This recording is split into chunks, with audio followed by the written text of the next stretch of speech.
Mother India, ಸಾರಿ, ಖಿಚಡಿ ಬದಲು pulao ತರಿಸಿದ್ದೀನಿ. Okay ಅಲ್ವಾ?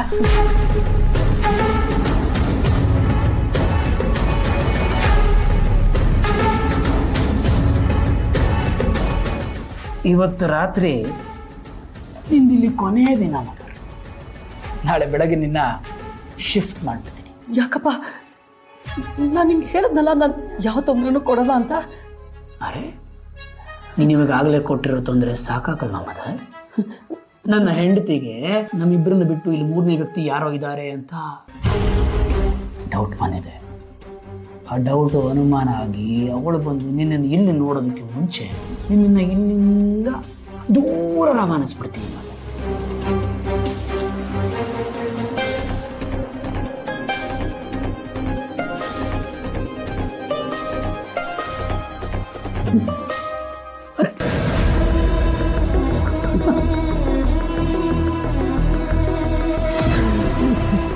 Don't worry mother, ನೀನು ಯಾರ ಕಣ್ಣಿಗೂ ಬೀಳಬಾರ್ದು, ಯಾರು ನಿನ್ನ ಕಣ್ಣಿಗೂ ಬೀಳಬಾರ್ದು. ಅಂಥ ಜಾಗಕ್ಕೆ ನಿನ್ನನ್ನು ರವಾನಿಸ್ತೀನಿ. ನಿನ್ನ ಮಗ ಯಾವತ್ತೂ ನಿನ್ನನ್ನು ನೋಡಬಾರ್ದು ಅಂಥ ಜಾಗ. ಇದೊಂಥರ ಚೆನ್ನಾಗಿದೆ ಮದರ್.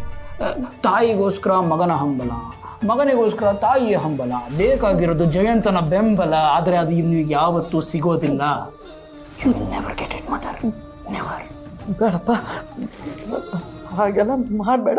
ಬಿಡು, ಒಂದೇ ಒಂದ್ಸಲ ನನ್ನ ಅರ್ಜುನನ ಕಣ್ ತುಂಬ ನೋಡಿ ಪ್ರಾಣ ಬಿಟ್ಬಿಡ್ತೀನಿ. ಕಲಿಯುಗ ಆಗಲಿ ದ್ವಾಪರ ಆಗಲಿ ಕರ್ಣನ ವ್ಯಥೆ ಅದೇ ಅಲ್ವಾ ಮದರ್? ಕುಂತಿಯ ಬಾಧೆ ಇಲ್ಲ ಮದರ್. ನನ್ನ ನೆಮ್ಮದಿನ ಕಿತ್ಕೊಂಡೋಳು. ನೀನು ನೆಮ್ಮದಿಯಾಗಿರೋದಕ್ಕೆ ನಾನು ಯಾವತ್ತೂ ಬಿಡೋದಿಲ್ಲ. ನಿನ್ನ ಮಗನ ನೀನು ಯಾವತ್ತೂ ನೋಡಬಾರ್ದು. ಅದಕ್ಕೆ ಜಯಂತ ಯಾವತ್ತೂ ಅವಕಾಶ ಕೊಡೋದಿಲ್ಲ. ಯಾವತ್ತೂ ಬೇಗ ಬೇಗ ಊಟ ಮಾಡಬೇಕು ಮದರ್. ಟೈಮ್ ಆಗ್ತಾ ಇದೆ. ಇನ್ನು ನೂಂದೆ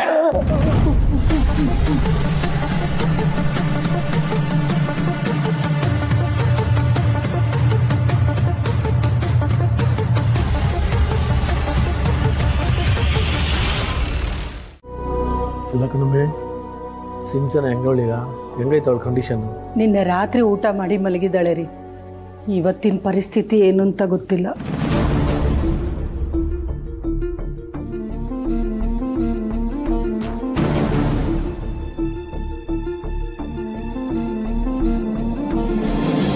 ಯಾಕೆ ಯಾಕೆ ಯಾರು ನನ್ನ ಹತ್ರ ಮಾತಾಡ್ತಿಲ್ಲ? ನನ್ ಕಂಡ್ರೆ ಭಯನಾ? ನನ್ನ ಹತ್ರ ಮಾತಾಡಿದ್ರೆ ಯಾರು ಮಾಡ್ಬಿಡ್ತೀನಿ ಅಂತನಾ? ನಾನು ಅಷ್ಟೊಂದು ಕೆಟ್ಟೋಳ? ಹಾಗೇನಿಲ್ಲಮ್ಮ, ಕೆಲವೊಂದ್ಸಲ ಮಾತಿಗಿಂತ ಮೌನನೇ ಚೆನ್ನಾಗಿರುತ್ತಲ್ವಾ? ವಿಷಯ ಅದಲ್ಲ, ನನಗೆ ಗೊತ್ತು. ನನ್ಗೆ ಯಾರಿಗೂ ನನ್ನ ಹತ್ರ ಮಾತಾಡೋಕ್ಕೆ ಇಷ್ಟ ಇಲ್ಲ. ಸೊ ಯಾಕವ ಏನೇನು ಅನ್ಕೊಂಡಿಯೇ? ನಾವು ಮಾತಾಡಿದ್ರು ತಪ್ಪು ತಿಳ್ಕೊತೀಯ, ಮಾತಾಡದಿದ್ರು ತಪ್ಪು ತಿಳ್ಕೊತೀಯ, ಯಾಕೆ? ಹೌದು ಸಿಂಚನ, ನಾವೇನೋ ಒಂದು ಮಾತಾಡೋದು, ನೀನ್ ಅದನ್ನೇನೋ ತಪ್ಪು ತಿಳ್ಕೊಂಡು ಕೋಪ ಮಾಡ್ಕೊಳ್ಳೋದು. ಅದರಿಂದ ಎಲ್ರು ನೆಮ್ಮದಿ ಹಾಳಾಗೋದು ಬೇಡ ಅಂತ ಸುಮ್ಮನೆ ಇದೀವಷ್ಟೇ. ನನಗೆ ಗೊತ್ತು ನೀವೆಲ್ಲ ನಿಮ್ ಮೂಗಿನ ರಕ್ಕೆ ಮಾತಾಡ್ತೀರಾ ಅಂತ. ನಿಮ್ಗೆ ನಾನ್ ಬೇಕಾಗಿರ್ಲಿಲ್ಲ, ನನ್ ಮಗು ಬೇಕಾಗಿತ್ತು. ಈಗ ನನ್ ಮಗುನೂ ಇಲ್ಲ, ಅದಕ್ಕೆ ನಾನು ಬೇಡ ಅಲ್ವಾ? ಯಾಕವ ಹಂಗೆಲ್ಲ ಮಾತಾಡ್ತೀಯ? ಮನ್ಸು ನೋವಾಯ್ತದ ಕಣವ. ನೋಡೋ, ಮಗುಗಿಂತ ಮುಖ್ಯ ನೀನೇ ಕಣವ. ಯಾಕೆಂದ್ರೆ ನೀನು ಈ ಮನೆ ಮಗಳಲ್ವಾ? ನಮ್ಗೆ ನೀನ್ ಚೆನ್ನಾಗಿರೋದೇ ಮುಖ್ಯ. ಸುಳ್ಳು ಹೇಳ್ಬೇಡಿ. ನನಗೆ ಗೊತ್ತು ನಿಮ್ಮೆಲ್ಲಾ ದೃಷ್ಟಿಲೂ ನಾನು ಕೊಲೆ ಪಾತಕಿ. ನನ್ನ ಮಗುನ ನಾನೇ ಕೊಂದಿರೋದು ಅಲ್ವಾ?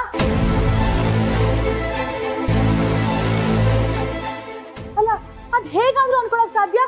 ಒಂದ್ ತಾಯಿ ಅವಳ ಮಗುನ ಕೊಲ್ತಾಳ? ನನ್ ಮಗು ನಾನೇ ಕೊಂದಿದ್ದು, ನನ್ ಮಗು ನಾನೇ ಕೊಂದಿದ್ದು. ಸಿಂಚು, ಏನು ಇದೆಲ್ಲ?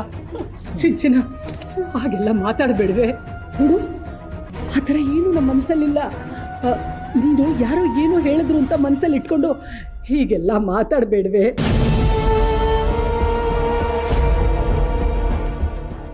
ಅಮ್ಮ, ನನ್ನ ಸಮಾಧಾನ ಮಾಡಕ್ ಬರ್ಬೇಡ. ನೀವೆಲ್ರು ನನ್ನ ಕೊಲೆಗಾತಿ ತರ ನೋಡ್ತಿರೋದು.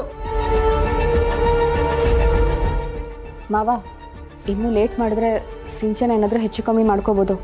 ಅವಳನ್ನ ಆದಷ್ಟು ಬೇಗ ಹಾಸ್ಪಿಟ್ಲಿಗೆ ಕರ್ಕೊಂಡು ಹೋಗೋಣ. ಹೂ ಕಣವ, ನೀನು ಹೇಳ್ತಾ ಇರೋದು ಇಟ್ಟಿವೆ. ಏಯ್ ಮರಿಗೋಳ, ಹೊಸ ಹೆಂಗಾದ್ರೂ ಮಾಡಿ ಸಮಾಧಾನ ಮಾಡ್ಲಾ, ಹಾಸ್ಪಿಟ್ಲಿಗೆ ಕರ್ಕೊಂಡು ಹೋಗೋಣ. ಸಿಂಚು, ಯಾಕವ ಎಲ್ಲದಕ್ಕೂ ಹಿಂಗ್ ತಪ್ಪು ತಿಳ್ಕೊಂಡು ಹಿಂಗಾಡ್ತಾ ಇದೆಯೇ? ನೋಡ್ದವ್ರು ಏನ್ ಅನ್ಕೊಳಕಿಲ್ಲ. ಹುಡುಗಿನ ಕಳ್ಕೊಂಡು ನೀನೆಷ್ಟು ನೋವಲ್ಲಿದೆಯೋ ನಾವು ಅಷ್ಟೇ ನೋವಲ್ಲಿದ್ದೀವಿ ಕಣವ. ಏನೋ ಯಾಕಣ್ಣ ಅಷ್ಟೆಲ್ಲ ಫೋನ್ ಮಾಡಿದ್ರು ತೆಗಿಲೇ ಇಲ್ಲ? ಮನೆ ಪರಿಸ್ಥಿತಿ ಸರಿ ಇಲ್ಲ ಕಲಸಿದ್ದು. ಯಾಕೆ ಬಾಬಾ, ಏನಾಯ್ತು? ಸಿಂಚನಿಗೆ ತೀರಾ ಆರಾಮಿಲ್ಲ ಕಣವ. ಒಳ್ಳೆ ಹುಚ್ಚಿಡ್ದವ್ರು ಆಡ್ದಂಗೆ ಆಡ್ತಾವಳೆ. ಅದೇನೋ ಸೊನ್ನಿ ಆಡ್ದಾಗ ಆಡ್ತಾರಲ್ಲ ಹಂಗ ಆಡ್ತಾವಳೆ. ಎಲ್ರಿಗೂ ಟೆನ್ಷನ್ ಆಗ್ಬಿಟ್ಟದೆ. ಈಗ ತಾನೇ ಡಾಕ್ಟರ್ ತೋರಿಸ್ಬಿಟ್ಟು ಮನೆಗೆ ಬಿಡ್ಬಿಟ್ಟು ಬಂದೆ ಕಣವ. ಏನಣ್ಣ ಹಿಂಗ್ ಹೇಳ್ತಿದ್ಯೆ? ಅಕ್ಕ ಹಿಂಗೆಲ್ಲ ಆಡ್ತಾವಳ? ಹ್ಞೂ ಕಲ, ಯಾರ ಜೊತೆಗೂ ಮಾತಾಡ್ತಾ ಇಲ್ಲ. ಕೈ ಸಿಕ್ಕಿದ್ನೆಲ್ಲ ತೆಗ್ ದೆಸಿತಾವಳೆ. ಒಳ್ಳೆ ತಲೆ ಕೆಟ್ಟವ್ರು ಆಡ್ದಂಗೆ ಆಡ್ತಾವಳೆ ಕಲ. ಅವಳ ಕಂಟ್ರೋಲ್ ಮಾಡೋದೇ ಕಷ್ಟ ಆಗ್ಬಿಟ್ಟದೆ. ಯಾರಿಗೂ ಮುಖ ಕೊಟ್ಟು ಮಾತಾಡ್ತಾ ಇಲ್ಲ, ಏನಿಲ್ಲ. ಮನೆಯವರೆಲ್ಲ ಅವಳ ಹತ್ರ ಹೋಗಕ್ಕೆ ಭಯ ಪಡ್ತಾರೆ ಯಾಕಲ್ಲ. ಭಾವ, ಕೆಲವು ಹೆಣ್ಮಕ್ಳಿಗೆ ಹೀಗಾಗುತ್ತೆ. ಮಗು ಮೇಲೆ ತುಂಬಾ ಆಸೆ ಇಟ್ಕೊಂಡು ಅದನ್ನ ಕಳ್ಕೊಂಡಾಗ ಆ ನೋವು ತಡ್ಕೊಳಕ್ಕಾಗದೆ ಹೀಗೆ ವರ್ತಿಸ್ತಾರೆ. ನಾನು ತುಂಬಾ ಕಡೆ ಇದನ್ನ ಕೇಳಿದ್ದೀನಿ, ನೋಡಿದ್ದೀನಿ ಕೂಡ. ಈಗ ಅದನ್ನ ಬಿಡಿ, ಡಾಕ್ಟರ್ ಏನ್ ಹೇಳಿದ್ರು? ಡಾಕ್ಟ್ರು ಔಷಧಿ ಎಲ್ಲ ಬರ್ಕೊಟ್ಟವ್ರೆ ಕಣವ. ಅದೇನೋ ಕೌನ್ಸಿಲಿಂಗ್ ಅಂತ ಮಾಡಿದ್ರೆ ಸರೋಯ್ತಳಂತೆ.